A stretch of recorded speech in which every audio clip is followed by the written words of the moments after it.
में समर्थन मिल रहा है, राहुल जी की छवि मजबूत हो रही है।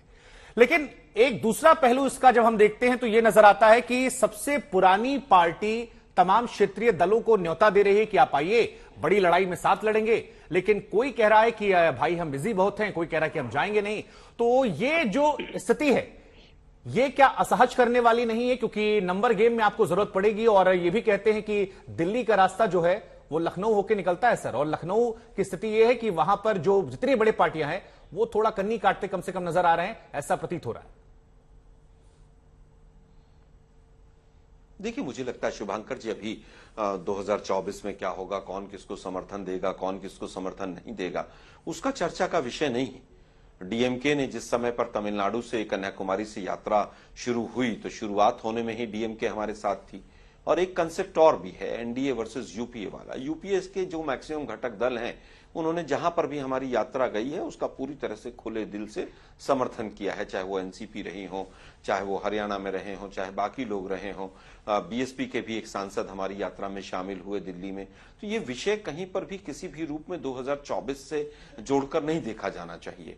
अगर उस एंगल से देखते हैं तो हम तो पूछना चाहते हैं, मोदी जी के साथ लगभग 48 पार्टियां थी 2014 में, आज कितनी बची हैं? आज इतने मतलब इतना उन्होंने देश का विकास किया, इतना वो तमाम यशस्वी हो गए और सब चीजें हो गई, और उसके बाद एनसीपी और अकाली दल जैसे पार्टियां उनको छोड़कर चली गई। मैं अभी अखिलेश भाई की अभी बयान सुन रहा था, उन्होंने कहा भावनात्मक रूप से हमारा समर्थन है। तमाम दलों ने नहीं, आलोक जी आप तो अच्छे से समझते सर। अखिलेश जी का बयान तो सर वैसा था कि गुड़ खा के गुलगुले से परहेज कर देना कि समर्थन है, लेकिन राहुल जी को हम नेता नहीं मानते इसलिए हम जाएंगे नहीं, क्योंकि यूपी में आपका जनाधार नहीं है। एक तो ये वो भी मानते हैं। सवाल फिर ये कि आपने न्योता तो भेजा ना सर, बीजेपी की चर्चा हम करते अगर बीजेपी भेजती। आज कांग्रेस पार्टी ने न्योता भेजा, आरएलडी ने मना कर दिया। अखिलेश यादव शुरू में नाराज होते नजर आ रहे थे, जो उनका बयान था, बाद में कहा भावनात्मक तौर पर समर्थन है, लेकिन वो उनकी अपनी भारत जोड़ो यात्रा है, उसमें अलग हिसाब किताब है, हो सकता है शायद भेज भी दे। मायावती जी भी नहीं आ रही है, तो बड़ी लड़ाई लड़ेंगे कैसे सर आप? देखिए, मायावती जी हो, आम आदमी पार्टी हो, ये लोग तो बीजेपी के इशारे पे काम करते हैं, उनकी चर्चा नहीं। लेकिन जहां तक अखिलेश जी तो फिर आपने न्योता क्यों भेजा सर?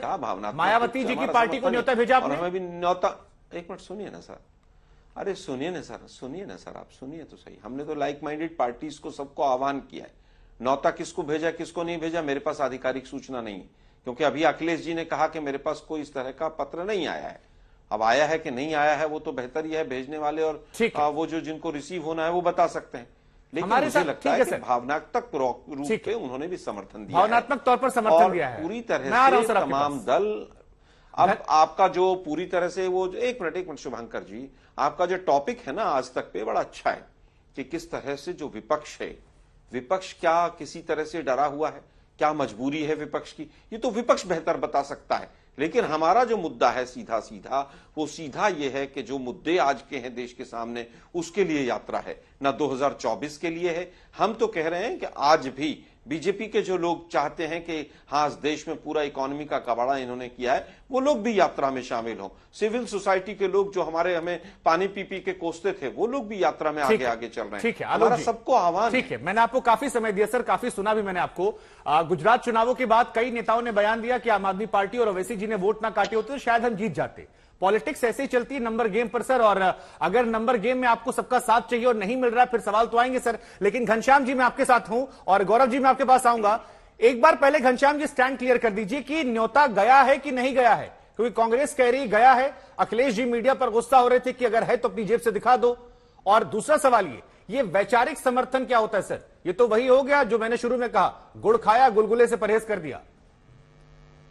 नमस्कार आपको, दर्शकों को और को पैनलिस्ट को। तीन महत्वपूर्ण बातें हैं।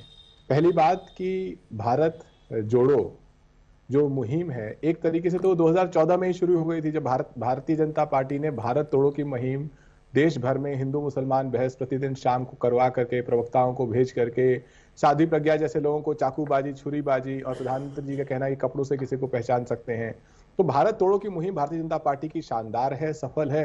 समाज में हर जगह नफरत बोलने में ये लोग कामयाब रहे हैं। और ऐसे में हर कोई जो चाहता है कि देश में समरसता हो, विकास हो, वो चाहता है कि हमारा देश, हमारी सांस्कृतिक धरोहर एकजुट रहे। और इसीलिए भारत तोड़ो की मुहिम के खिलाफ भारत जोड़ो घर घर का अभियान है। ऐसे में भारत जोड़ो यात्रा जो कांग्रेस पार्टी की अपनी यात्रा है, हम इसे किसी अलायंस बिल्डिंग के राजनीतिक मंच के रूप में नहीं देखते हैं। कांग्रेस पार्टी जब न्योता देगी, न्योता पहुंचेगा, उसके बारे में आधिकारिक रूप से सूचना मिल जाएगी।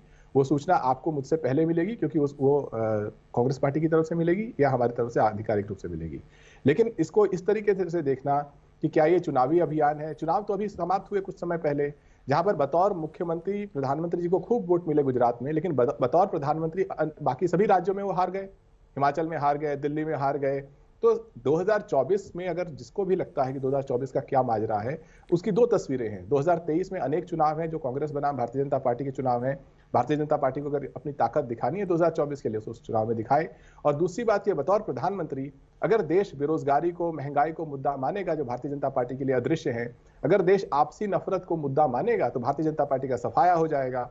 और हम वो सब लोग हैं जो कि बेरोजगारी को मुद्दा मानते हैं, महंगाई को मुद्दा मानते हैं, और इस बात को गलत आपने सारी बातें मुझे बता दी। मैंने आपको 1 मिनट सुना, लेकिन सवाल का जवाब मुझे नहीं मिला। आपकी बात से मोटा मोटा मैंने ये समझा कि न्योता अब तक नहीं पहुंचा है, जो कहा जा रहा है अगर आएगा तो मीडिया में पता लग जाएगा। लेकिन सर एक सवाल फिर मन में आता है कि अगर राहुल जी कहते हैं कि मैं नफरत के बाजार में मोहब्बत की दुकान खोलने आया हूं, और आप लोग खुद कह रहे हैं कि बीजेपी ने इतना ज्यादा देश की दुर्दशा कर दी है, तो आपको लगता नहीं कि अगर आप लोग साथ आते तो एक बड़ा मैसेज चला आता? आप लोग की दूरी से सवाल जवाब होंगे और इस सवालों के बीच में बीजेपी को मौका मिल जाएगा। तो ये मौका तो आप लोग ही दे रहे हैं। जैसा मैंने कहा कि भारत को एकजुट रहना है। आप अपने दर्शकों से पोल करा लीजिए, कितने लोग चाहते हैं भारतीय जनता पार्टी अपने नफरत के मिशन में सफल हो, और कितने लोग चाहते हैं कि ये देश में समरसता रहे, विकास की बात हो लेकिन समरसता। तो राहुल जी की अगुवाई में अगर ऐसा करने का मौका मिलेगा तो आप लोग साथ देंगे? सर जवाब ले लीजिए, एक से ऐसे टोकिए मत। तो राजनीतिक दल के से भी ज्यादा महत्वपूर्ण है देश का नागरिक और देश का